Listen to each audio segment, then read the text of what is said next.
हिंदू धर्म में कुल 4 वेद और 18 पुराण हैं और इन वेदों पुराणों वेद पुराण में देवी देवताओं के जन्म से लेकर उनके अवतार और अन्य कृत्यों की जानकारी का वर्णन किया गया है।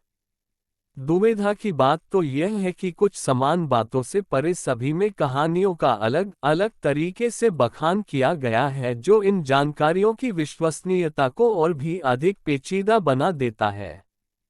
पुराणों में त्रिदेव कहे जाने वाले ब्रह्मा, विष्णु और महेश के जन्म से जुड़ी कहानियों का भी उल्लेख किया गया है। मूल पुराणों में पढ़ने को मिलती है। इन्हीं कहानियों में से हम जानेंगे कि आखिर शिवजी का जन्म कब हुआ और उनके जन्म के पीछे की वजह क्या थी।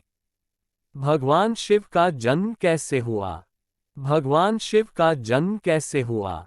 कोष्टक विष्णु पुराण की कथाएं विष्णु पुराण की कथाएं कहती है कि भगवान शिव का जन्म भगवान विष्णु के माथे से उत्पन्न हुए तेज से हुआ है। माथे के तेज से ही जन्मे होने के कारण भगवान शंकर सदैव योग मुद्रा में रहते हैं।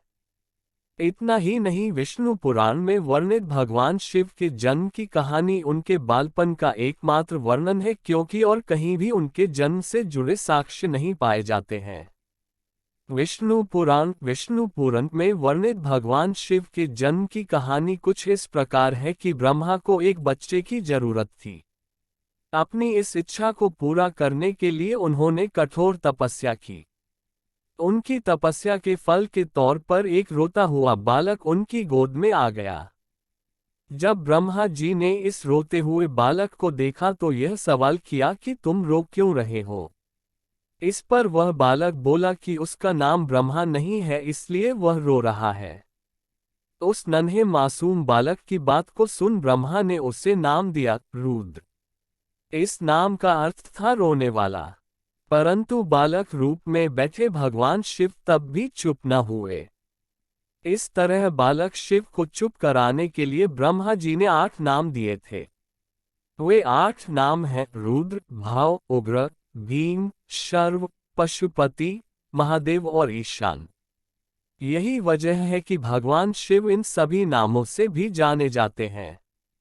शिव जी के जन्म के पीछे की इस पूरी कहानी की बात करें तो था कुछ इस प्रकार है।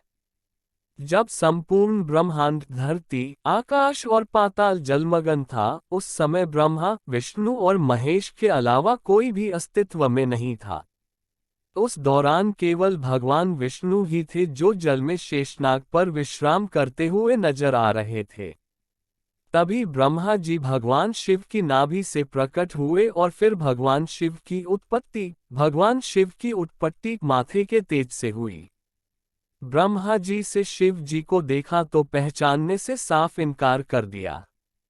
ब्रह्मा के इनकार से भगवान विष्णु को ये भय सताने लगा कि कहीं शिव जी रूठ न जाएं, जिस कारण उन्होंने ब्रह्मा जी को दिव्य दृष्टि प्रदान की, जिससे उन्हें शिव जी के बारे में स्मरण हो आया। सब कुछ स्मरण होते ही ब्रह्मा जी को अपनी गलती का आभास हुआ और उन्होंने शिव जी से माफी मांगी। साथ ही ब्रह्मा जी ने शिव जी से अपने पुत्र के रूप में जन्म लेने का आशीर्वाद भी मांगा। भगवान शिव ने ब्रह्मा जी को माफ करते हुए उन्हें आशीर्वाद प्रदान किया। इसके बाद भगवान विष्णु के मैल से उत्पन्न हुए मधु कैटभ के वध के बाद जब ब्रह्मा जी ने संसार की रचना करना आरंभ किया, तब उन्हें एक बच्चे की जरूरत पड़ी। इसी समय उन्हें भगवान शिव से मिला आशीर्वाद याद आया। आशीर्वाद को पाने के लिए उन्होंने तपस्या की और फिर एक बालक उनकी गोद में प्रकट हो गया। शिव पुराण में लिखा है कि भगवान शिव स्वयंभू है, यानी उनका जन्म अपने आप ही हुआ है। वहीं विष्णु पुराण में बताया गया है कि भगवान विष्णु के माथे से निकलते तेज से शिव की उत्पत्ति हुई थी और उनके नाभि से निकलते हुए कमल से ब्रह्मा जी का जन्म हुआ था। दूसरी ओर शिव पुराण ये कहता है कि एक बार की बात है जब भगवान शिव अपने घुटने मल रहे थे और उससे निकले मैल से विष्णु जी का जन्म हुआ। इस कथा के अलावा एक और पौराणिक कथा प्रचलित है। बड़े बुजुर्ग बताते हैं कि एक बार की बात है जब भगवान विष्णु और ब्रह्मा जी के बीच इस बात पर बहस छिड़ गई कि सबसे महान कौन है।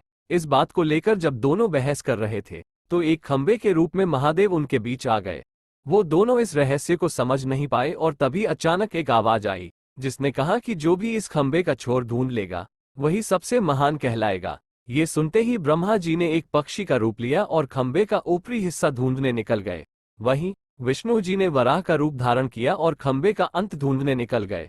बहुत देर तक खोजने के बाद भी दोनों में से किसी को खंबे का छोर नहीं मिला और दोनों ने हार मान ली।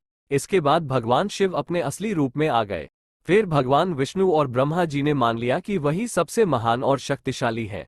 ये खंबा उनके न जन्म लेने और न मरने का प्रतीक है। इस कारण ये कहा जाता है कि भगवान शिव स्वयंभू है, यानी वह अमर है।